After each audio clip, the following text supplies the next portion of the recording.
Bismillahirrahmanirrahim. Assalamu alaikum. Nous allons résoudre dans cette vidéo une partie du TD5.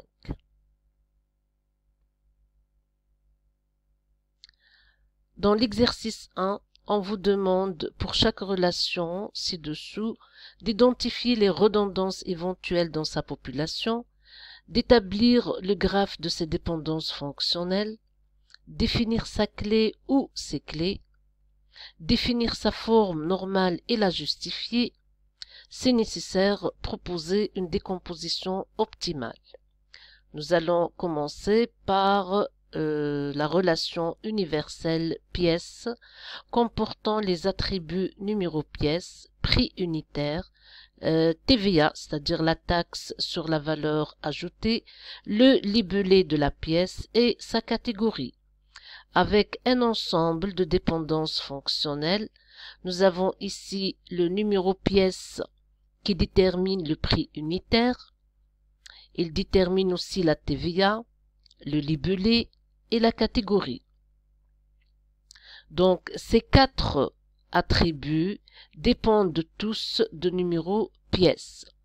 Nous avons ici l'attribut catégorie détermine la TVA.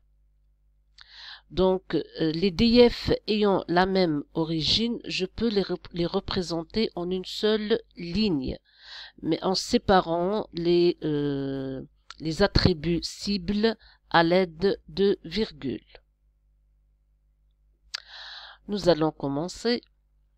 Alors, pour voir si notre relation présente des redondances ou pas, nous allons jeter un coup d'œil à un exemple d'extension de son schéma. Comme vous voyez en rouge, alors s'il y a 1000 pièces de catégorie 2, la TVA égale 10 sera répétée 1000 fois dans la relation. La relation pièce est problématique.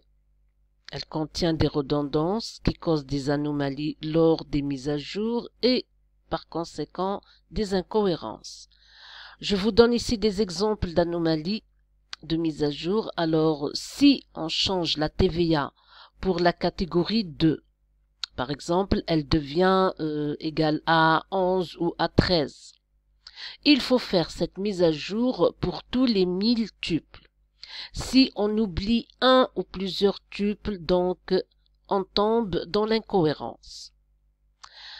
Un autre exemple, si on veut supprimer toutes les pièces de catégorie 2, on va perdre cette catégorie avec sa TVA. On va présenter le graphe des dépendances fonctionnelles. D'abord, sachez que je peux résoudre ou décomposer la relation pièce en utilisant les DF et les graphes. Pour cela, on commence par l'ensemble initial de dépendances fonctionnelles que je vais augmenter à l'aide des propriétés des dépendances fonctionnelles, principalement la transitivité et la pseudo-transitivité, pour obtenir la fermeture transitive notée F+.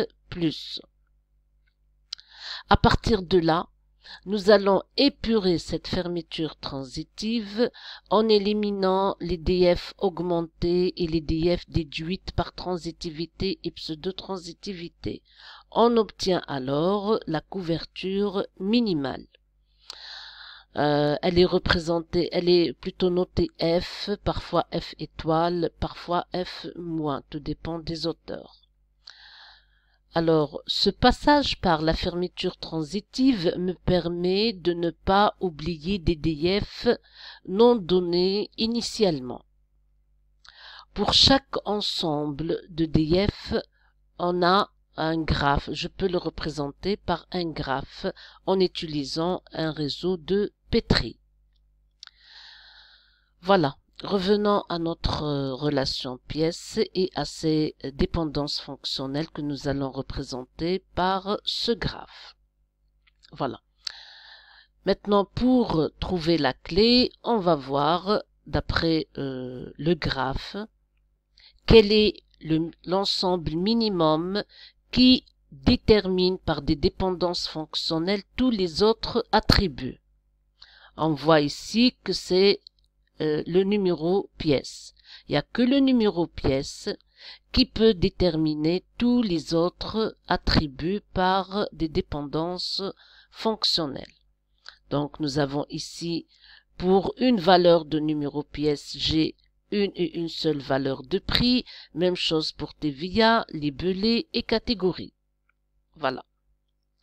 On peut tomber dans l'erreur de prendre numéro pièce et catégorie, mais là il s'agit d'une super clé, car cette clé contient une partie qui détermine tous les autres attributs. Donc ce n'est pas un ensemble minimal.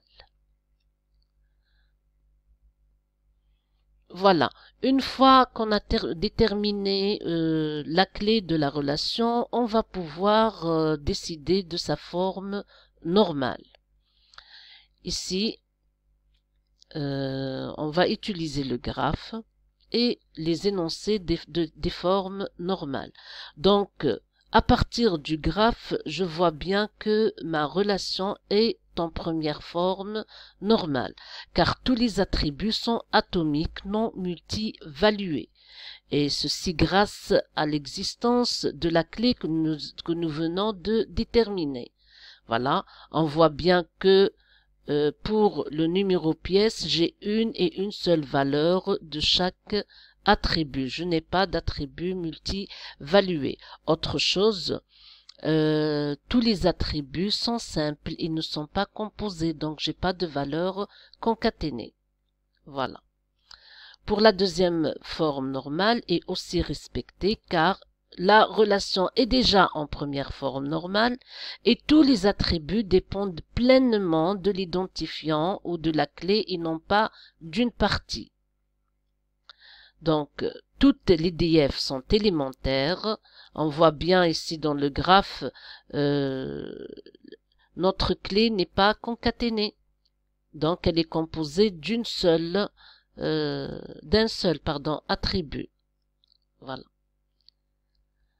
On vient maintenant à la troisième forme normale. Je vous rappelle ici l'énoncé. La relation doit être en deuxième forme normale. C'est OK pour nous, elle est en deuxième forme normale. Et on ne doit pas avoir de DF entre les attributs non clés. Or, l'attribut TVA, différent de la clé, dépend de l'attribut catégorie, différent aussi de la clé. Donc, sur le graphe, c'est clair, on a deux attributs non clés reliés par une DF. Ce qui fait que la DF numéro pièce détermine TVA est transitive. Et justement, la troisième forme normale vient pour éliminer les transitivités. Donc, la relation pièce n'est pas en troisième forme normale. Donc, on va supprimer cette DF transitive. On va voir la solution en détail. Pour rendre notre relation pièce en troisième forme normale, on garde les DF élémentaires directes et on supprime les DF transitives. Voilà, nous avons numéro pièce détermine TVA est une DF transitive à cause de ce chemin, numéro pièce détermine catégorie qui détermine la TVA. Donc, on va supprimer cette DF et on garde toutes les autres. On va faire la décomposition sur le graphe. Voilà, nous sommes ici devant le graphe de la couverture minimale. Pour faire la décomposition, je vais prendre les arcs terminaux et leur origine.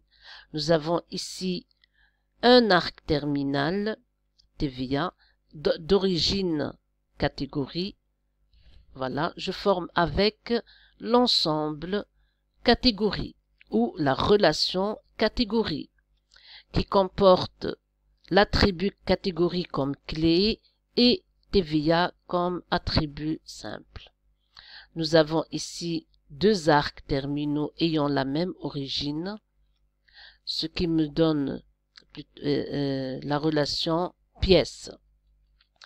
Voilà, donc j'ai le prix unitaire, le libellé et la catégorie qui dépendent de numéro pièce. Donc numéro pièce c'est la clé et les trois autres forment l'attribut de la relation.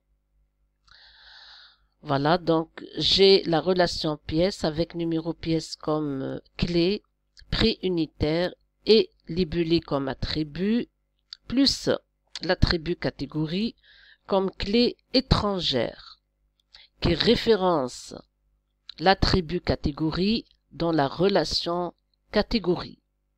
On voit bien ce référencement. J'ai numéro pièce qui détermine la catégorie. C'est une DF entre deux clés.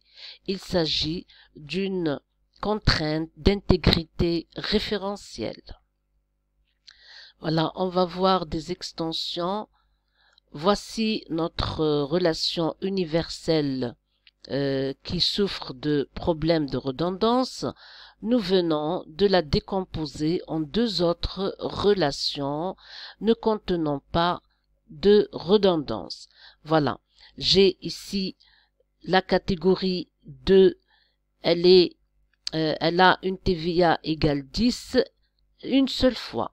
Donc je n'ai pas, comme dans la première, j'ai plusieurs fois que la catégorie 2 est de TVA 10. Voilà, je vous remercie pour votre attention.